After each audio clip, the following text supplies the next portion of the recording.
How y'all doing this morning? So, I'm making another video. I didn't think I really would. Well, first off, my name is Stanley Hawkins. Some people know me, some people don't.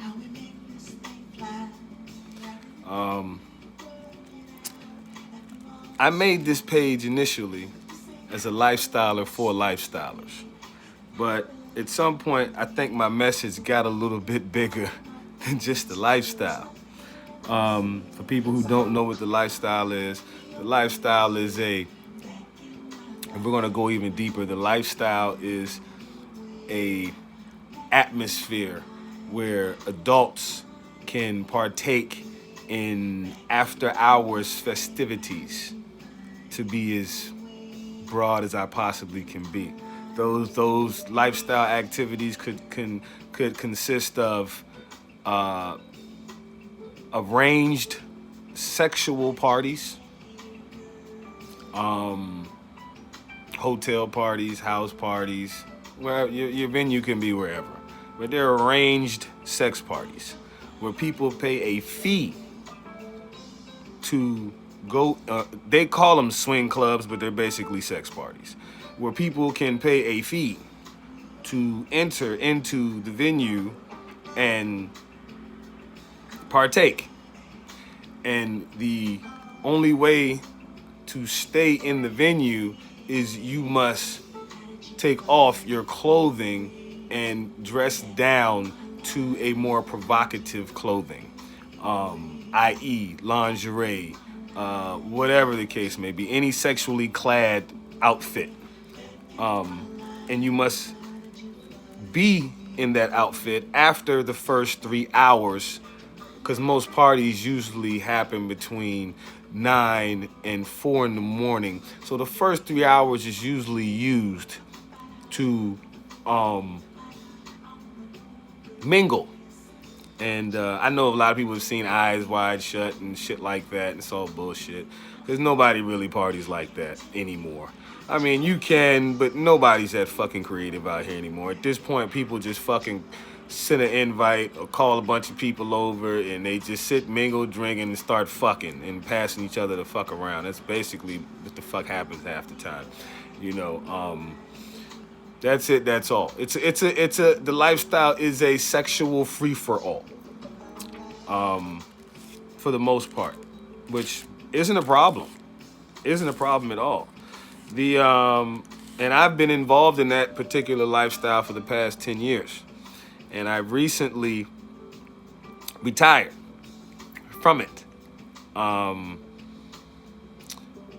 due to a lot of personal bullshit. And unfortunately, when you're dealing with black folks, there's always gonna be a lot of personal bullshit, you know. I wish I could have said I had a normal lifestyle experience, but by no means was my fucking experience normal at all. I'm currently from, Prince George's County in Maryland. Currently residing in Suitland, Maryland, which is about 5-10 minutes outside of DC. And I used to throw these swinger parties for, the last pretty much 10 years. I used to throw them in hotels. I used to throw them in houses. I've even been to some thrown in businesses. Real shit. And you'd be amazed at how creative black folks can get in doing these kind of parties. I haven't partied in as many white circles as some of my counterparts have. The white swingers, the ones that are legitimate, and have legitimized their things to a more, just more primal, and they're basic with it. White folks don't care about all that stupid shit. They're real basic with it. They're either with it or they ain't. And that's a lot of the problem. I'll get into the differences of white swingers and black swingers in a minute. That's a whole nother conversation in itself. But Yeah. So I was in it. I started out, I was a dancer. That's how I got involved. I was a dancer at a club called the Hangar Club. And it was just something, I used to do security there. That's how I ended up there to begin with. And my lady was the bartender. And she used to run the bar. So it was only right that, hey, I had experience in security, so fuck it. I'll be there and secure her. So she gonna be around a bunch of, pervert ass men. So I'll make sure she's good. You know what I'm saying? Because this was a strip club. This is where girls used to dance, you know, and they used to have male reviews or male parties there, whatever the case may be. And so I started there as a bouncer. I was much bigger back then too. But yeah, I started there as a bouncer, and excuse me, I'm getting my medication together. I roll white boys, so for my dudes who still roll white boys, because they don't fuck up your throat as much as blunts do. I'm fucking 41 years old, and I've been smoking marijuana since 1994. Yeah, I've been smoking marijuana probably since 1994. Yeah. So I've been smoking for a long time, let alone cigarettes, tobacco products. We ain't even gonna talk about that. But yeah, so I've been smoking a long time. So these white boys definitely keep your throat right. But back to what I was saying. In this black lifestyle that I threw parties at, I got through there more and more so through dancing and being, because people say, well, where do you get started? How do you get into some shit like this? And when you go on these websites, and I'm not gonna plug anybody because ain't nobody paying me to plug them, so fuck them. And they make enough money anyway. When you go into these websites, and never plug somebody who ain't paying you to do shit. You know what I'm saying? Especially when they already getting money. If they ain't cutting you no check, fuck them. So anyway, I was on one of these very popular websites, and I, frequented a lot of females who used to go to these parties, and they sent me invites all the time. I never really had time for that, because I was always chasing that money. Every Friday, Saturday, Sunday, sometimes Thursday night, I'm chasing that money, in somebody's club, in somebody's venue doing something. Because I did security all through DC, you know. My stuff goes anywhere from, I've been anywhere from the BET Honors that happen every January. I used to do the red carpet part for that, started out, doing the perimeter and then moved my way in because, everybody got to start from the bottom and work their way up. So I moved all the way up to red carpet, because I did it for a few years, and did DC decathlons, triathlons. I'm the one who at one point became responsible for all the bikes, and I secured the areas for all the bikes because there were a lot of expensive ass bikes, for these decathlons and triathlons. So I was that guy. I ran that. We kept about 6 people inside that perimeter to make sure nobody stole anybody's bikes. So I've bossed up probably a crew of about 6 to 7 people at any given night. Not to mention when I did security on the floor, at places like, I'm gonna plug somebody because they were good to me to a point. A place like Union Jacks, and Union Jacks is a popular British pub in Virginia and also in Bethesda. And then they ended up building a couple of more out in Columbia and some other places. But yeah, when you used to bossing up a whole floor, bossing up meaning running a whole floor of people, employees to secure an area, you know what the fuck you're doing. Your mental capacity is very sharp, just to give you an understanding about what kind of nigga you talking to. You know what I'm saying? And quite frankly, I'm the type of person, I don't give a fuck whether you like what type of verbiage I use or not. I'm going to say what the fuck I want, and either you're going to listen to it or you're not. I'm raw as it raw comes. I'm like raw dope, straight out the fucking straight out the press. That's how I talk, that's how I am, and that's how I'm gonna give it to you. I'm no bullshitter, I'm not gonna sugarcoat you, I'm not gonna hold you. I ain't got time for that. Life out here is fucked up as it is. I ain't got time to sell you shit. You know, all I'm doing is sitting here talking to you, and you get what you get from it. Somebody told me, you know, that sometimes you need to put that message out, and it's either gonna hit who it's gonna hit or it's not. And I say that because I looked at my last video and I got 240 something views, and I'm like, what the fuck? I never intended for that to get forever anybody to ever look at my shit that much. You know, so that's what gave me motivation to come back and do it again. And this is more so for me a personal journal as I take my journey in life, you know, because I had to start over completely again. And hey, fuck it, why not videograph it?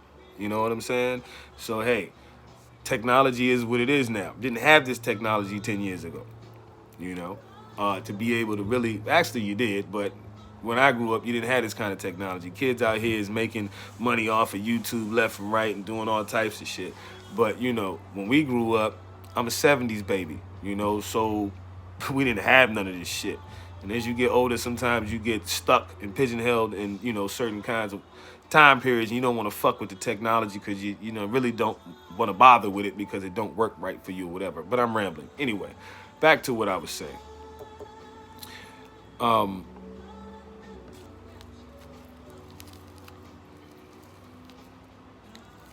Sorry about that. For anybody that smokes. So I'm a smoker. I'm a stoner. It is what it is. Bear with me.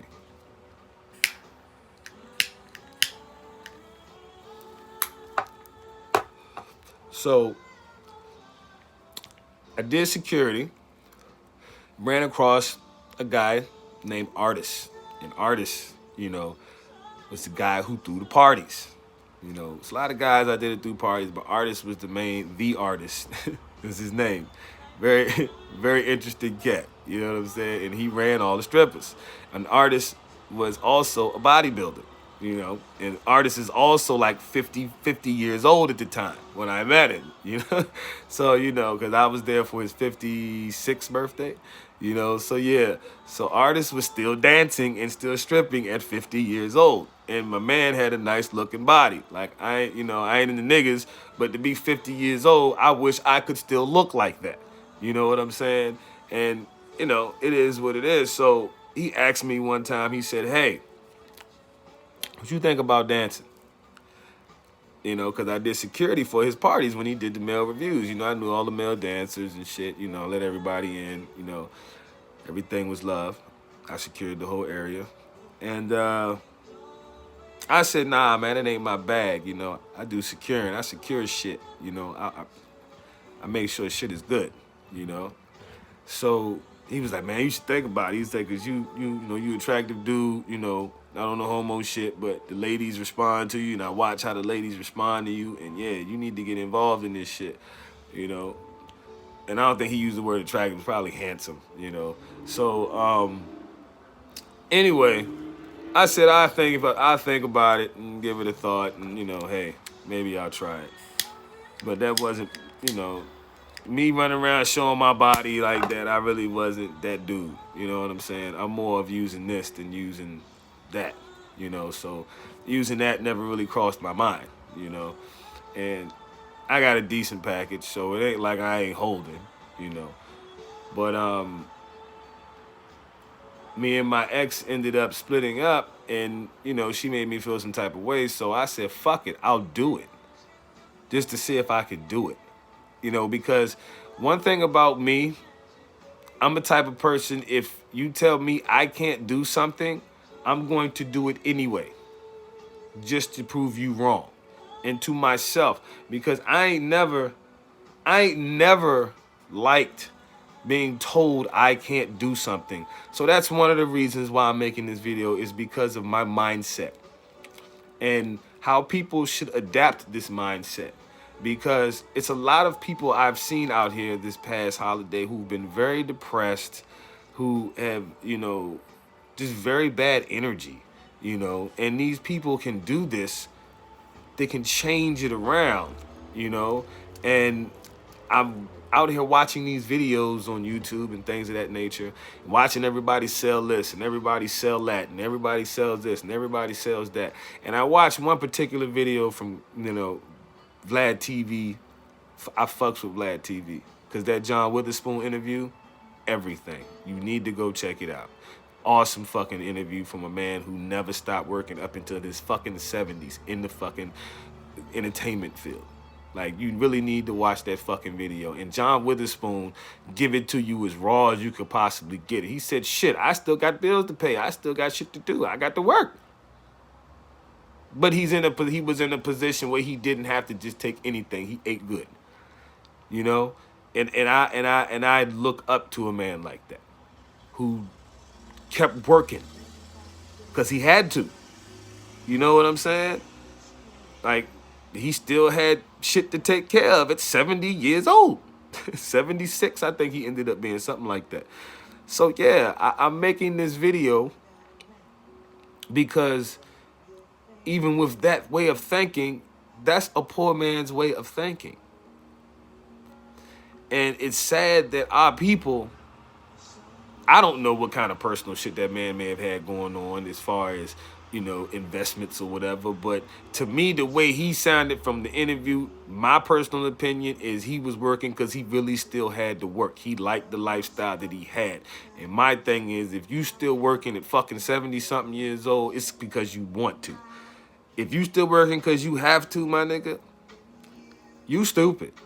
Because there's no way you can make the kind of money that he made and not put that shit somewhere where it would have fucking benefited him, where he didn't have to work no more.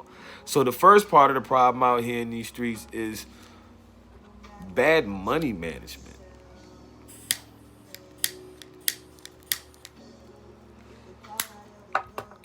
So everybody out here is trying to sell you a way to invest your money and the way to do that, and everybody's trying to sell you a gimmick for you to make large amounts of cash out here and this, that, and the third. Let me tell you something. I don't give a fuck what nobody sells you out here. If your mind state ain't where it needs to be at, you not going to succeed in shit because your mind ain't right. And going back to what I was saying as far as with Grant Cardone, the interview with Grant Cardone and DJ Vlad. I mean, DJ Vlad, but Vlad TV. I remember him as DJ Vlad. Because he mixtape, nigga was vicious. But DJ-wise, yeah. But Cardone said it perfectly. And I've been thinking like this for years. It ain't the instrument. That has something to do with it. It's probably 20% of the instrument to be successful. It really only takes 20% of the instrument to be successful. The other 80% is you. Because when he talked about old boy from Wolf of Wall Street, Jordan Belfort or whatever the name was, when he talked about him, because he actually did an interview with him and them two beef, they butt heads, they don't fuck with each other at all. Grant Cardone and Jordan Belfort do not fuck with each other. And Grant Cardone said something real solid that I fucks with him. He said he's a criminal. You know what I'm saying? He said he's a criminal, real talk, but that's not why I fucks with him. He was like, no, he was real about it. He was like, he's a fucking criminal. He didn't pull no punches. He said he stole from a bunch of people and he didn't pay any fucking money back, and he was a rat. And I loved him for that. I loved him for that statement. And he was a rat. He just straight laid it out there on the table. He said he fucking stole from people. He fucking didn't pay them back, and he told on his own fucking people. That's rat shit. You know what I'm saying? That's some real rat shit. The movie was awesome. I fucks, but how I fuck. So you got to understand, I analyze shit a little differently. Because I'm a salesman like Jordan was, which is why I could relate to Jordan. I was a car salesman for many years. And what I always look at is not always the negative in what people do. What I look at is what the fuck made him think like that? Because Jordan Belfort stole so much fucking money pitching stocks that weren't even real. And he created a dumbass company doing it. You know what I'm saying? Like, yo, I'm trying to figure out who in the whole hell does some shit like that. And how do you have the mentality to fucking put something like that into your fucking brain? Like, fuck going to a job, fuck doing everyday shit. I want to know how a person takes an idea like that and puts it out into the atmosphere and manifests it into something real. I want to know motherfuckers like that. And not because of the negative they did, because it could have been turned into something positive. But god damn, to think that fucking twisted. Because I'm a criminal. You know, I'm nobody's rat, but I'm a criminal. You know what I'm saying? And I just was amazed at some of the shit that these white boys are out here getting away with. And you know why? And then I sat back and I thought about it after being in the car business, because the white boys run the car business. And see, that's my thing. I've always liked to be in the circles around where the good old boys is at, making that good old boy money. You know, you can call me nigga. You can throw trash at me. But I'm going to sit around y'all and I'm going to figure out what the fuck is y'all doing to make this money. And I'm going to say fuck y'all after I learn everything you know. And then I'm going to go get my own money. You know what I'm saying? That's how you got to approach shit. You know? And unfortunately, my manifestation is still coming. You know? I take that back, because I did the damn thing in the last 10 years. I took that same concept and I did the motherfucking thing for 10 years. So I'm not going to say I wasn't successful. I was very successful, because I charged women for parties. I threw parties from 2010 all the way up until probably last year. And I threw parties and charged women to come to my parties just to fuck me.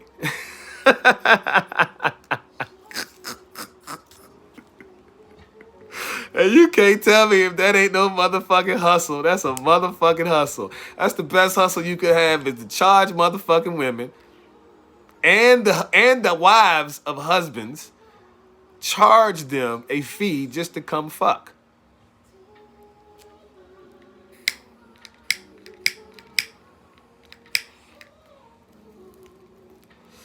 So, I'm here to tell you, my nigga, the hustle is never dead. And at one point, I switched over that was for house parties. At one point, I switched over to hotel parties. Well, basically, I'm gonna tell you how nice we are with it. And I got this. I didn't come up with this myself. I piggybacked off of somebody else's shit. So this shit ain't original. You know what I'm saying? But how I freaked it was my own twist. So after I became a dancer, I got involved into the lifestyle scene real heavy, because I did finally become a dancer. My boy gave me some steroids, and yeah, I got right. You know, and my niggas told me, hey, get in the gym, pump that juice, get right, and hit the stage. So they gave me a target date. Shout out to my nigga Divine. That was my main man out there who dances. He really was my mentor, you know, in the game. Because Divine been dancing forever. Little short, light-skinned nigga with dreads. Fucks with him. Great fucking performer. And because you got to give niggas their props. Because I can't do some of the shit that I seen these niggas do on stage. You know, the shit is dope. I can't do it. My bones and knees won't allow me to do it. And some of these niggas still out here doing it good. I've never been that agile, you know, because I got bad knees and ankles from breaking that shit in prison. But, so,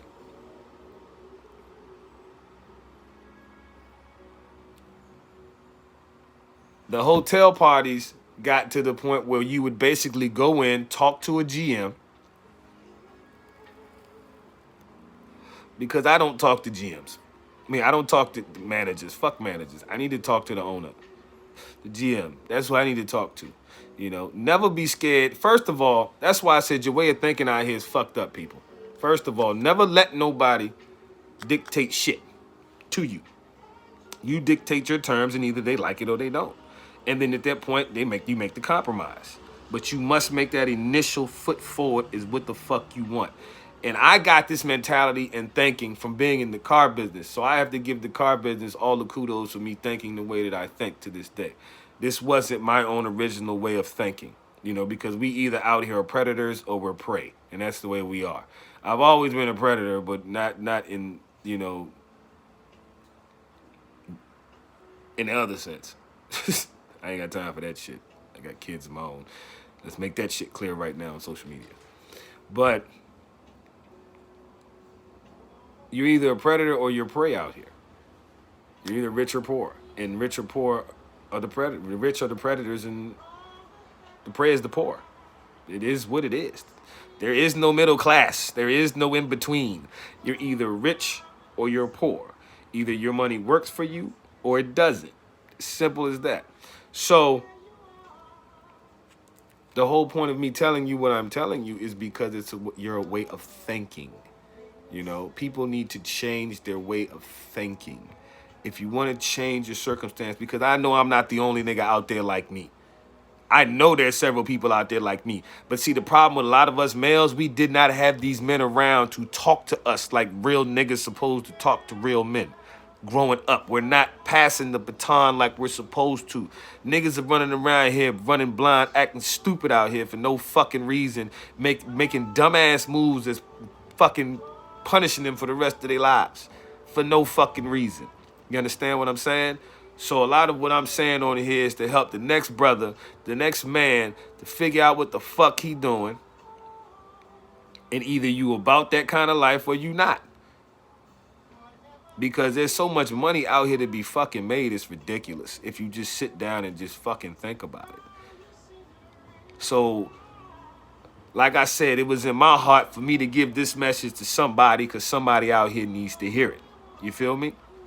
So, to go further, once I got into to dancing and shit,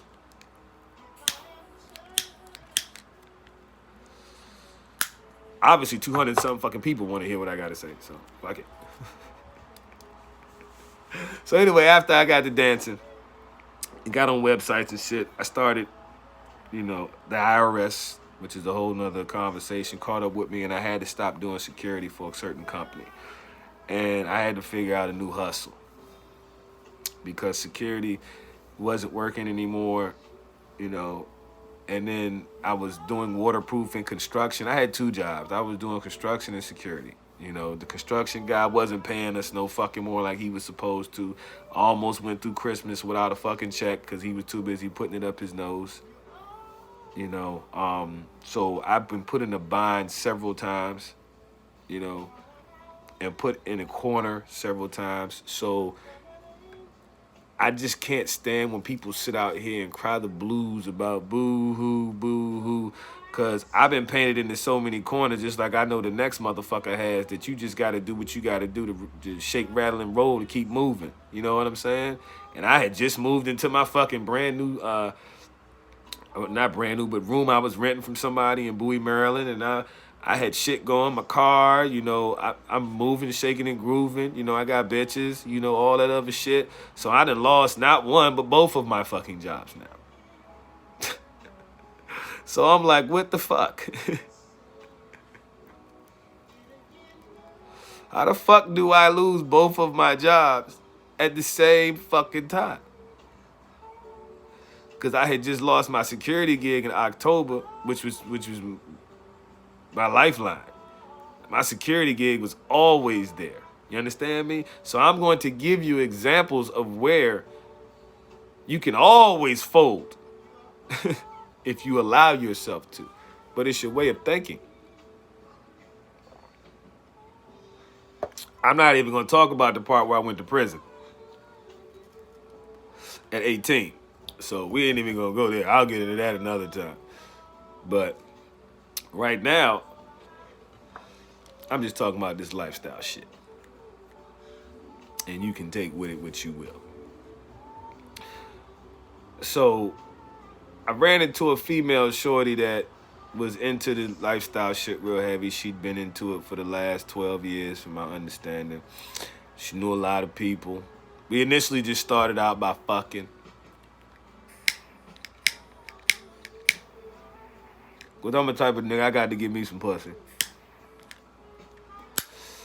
I don't know why people don't talk real on fucking social media anymore. Like, I be looking at some of these, man, talk real, man. Fuck that. Be real. Because I got to give me some pussy. I don't know about the next nigga, but I got to have me some pussy on a regular basis. You know, back then anyway. Now, bitch can leave me the fuck alone. I'll just pay a bitch to come through and give me some ass. Fuck that.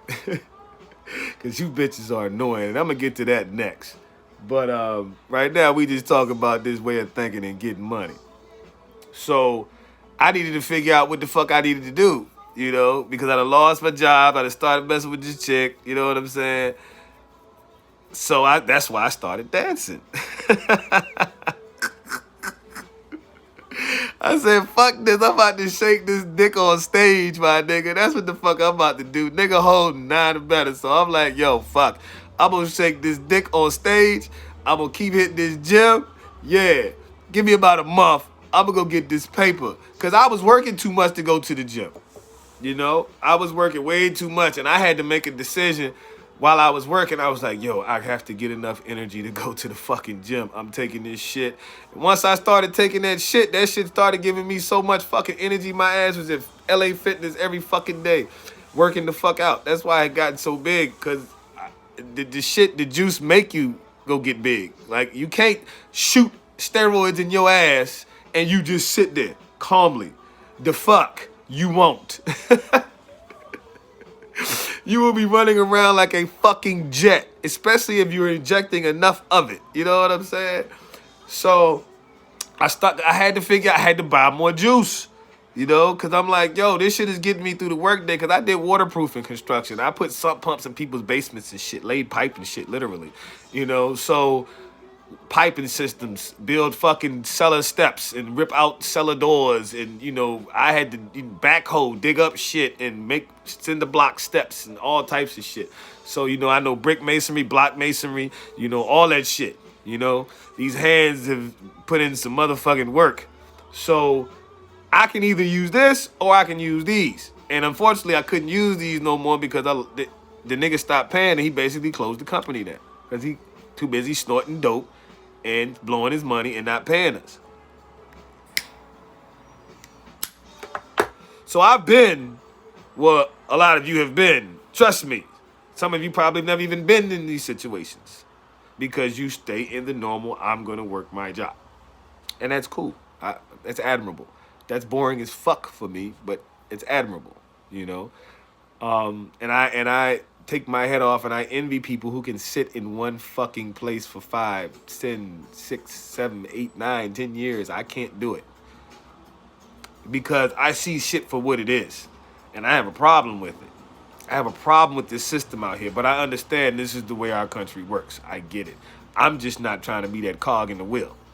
You know what I'm saying? And I've never tried to be that cog in the wheel. My mother will tell you, you know.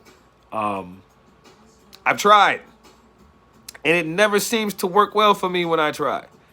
You know, like I was in the car business and I learned the way of thinking that I have to this day, you know. And one of the things that I must implore folks to think is never, ever, ever, ever be surprised with what you can get away with. You understand me? Never be surprised about what you can get away with. You understand me? And I need to say that again because that's real shit. You hear me? And because you'd be surprised what you can get away with if you just ask. You'd be amazed what people will do if you just ask. And it's this thing called honesty. You know what, man? Let me tell you something. I've gotten more business and sold more cars for just being honest to people. Because it never happens. You know what I'm saying? And people talk about people don't want people to be honest with them. Let me explain something to you. I've gotten more money just being honest to people. When I sold cars, and my manager used to hate this shit. I said, hey, Print me out an invoice, because I ain't got time for this back and forth shit. You understand me? That's the first thing. You see salesmen, they go running back and forth. Man, fuck all of that. We not doing all of that. First of all, I ain't got time to be doing all of that. I need to get this customer done and out the motherfucking door so I can go get me another one. I ain't got time for that bullshit. So print me out my fucking invoice right now. And of course, I'd get shit from my managers from this shit. But if you a real fucking salesman, you ain't got time to be playing fucking games with people trying to spend their money that they really don't want to fucking spend any fucking way. You know what I'm saying? Especially white people. They hate spending their money, but they gotta fucking do it. Niggas, we do it because we got to as well. Unless we see something nice we want to step up in. And who the fuck really wants to buy a Toyota with something nice? The fuck nobody wants to buy a fucking Toyota. You know what I'm saying? They buy Acuras. They buy Lexuses. If they want to buy something nice. So a lot of these motherfuckers who buy Toyotas were reluctant to buy them because they had to any fucking way. Because they were middle class. They knew they were middle class and they couldn't buy shit else. Okay? So once you know the facts and you put yourself in people's shoes and you ask yourself, how the fuck would I act if I was sitting in front of me right now?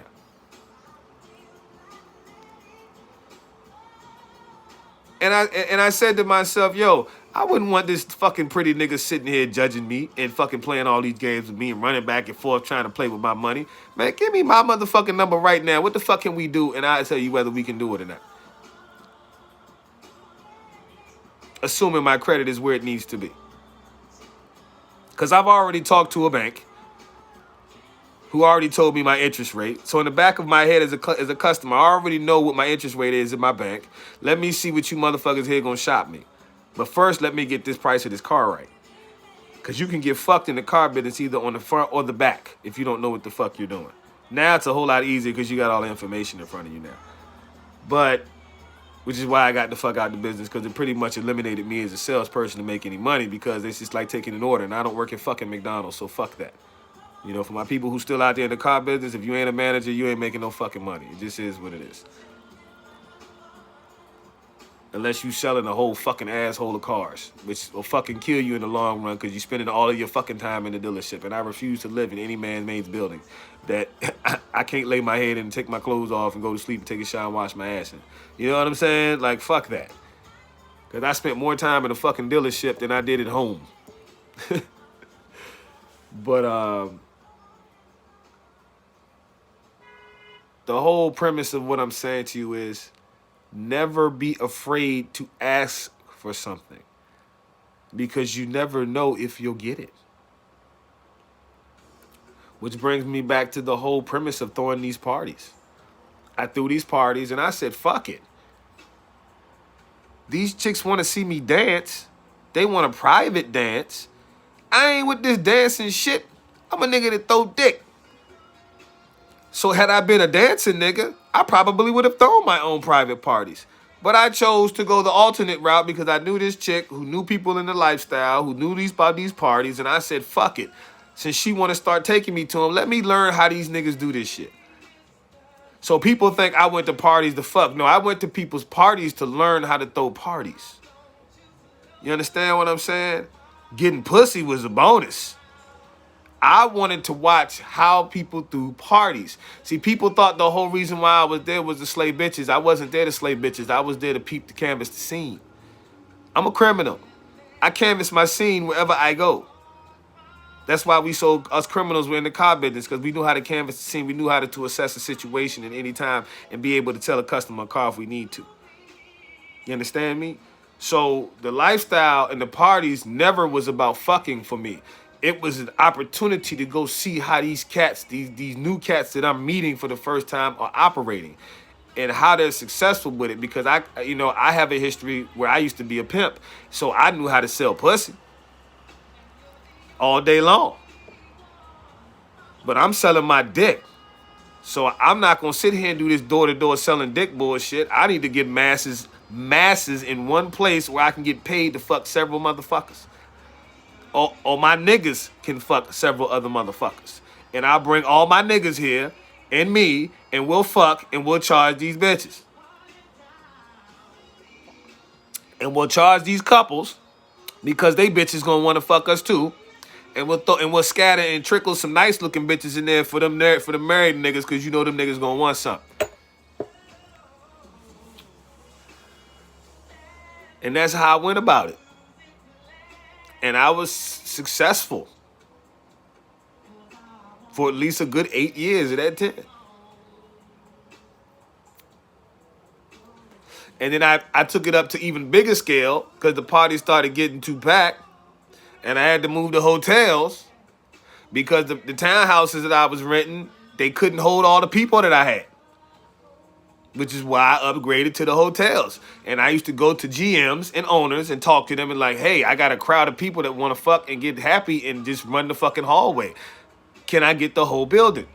If I can't get the whole building, can I get 2 or 3 floors? What your people see on my floors, that ain't my problem. I'm selling 60, 70 rooms for you. Give me something. And I was successful.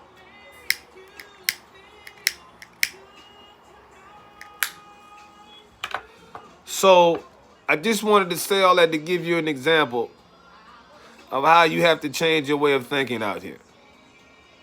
I never thought in a million years I could charge women and couples to come so I can fuck them.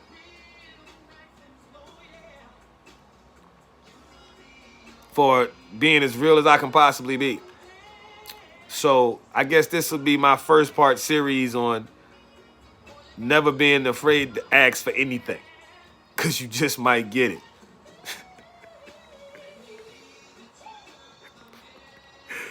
And y'all have a great fucking holiday. I hope everybody had a fantastic Christmas. Be good. Peace.